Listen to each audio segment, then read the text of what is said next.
Berikut ini update terbaru dari kasus pembantaian sekeluarga di Lebak Bulus, Cilandak, Jakarta Selatan pada Sabtu 30 November 2024.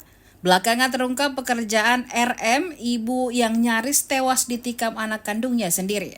Korban bergerak di bidang jual beli properti.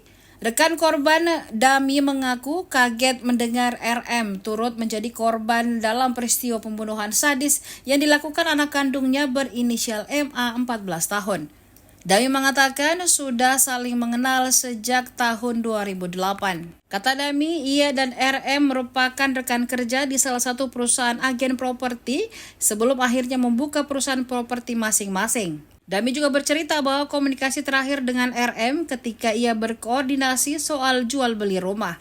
Bahkan menurut Dami, di status terakhirnya, RM sedang berdiri di depan rumah mewah yang kemungkinan merupakan rumah yang sedang dipromosikannya.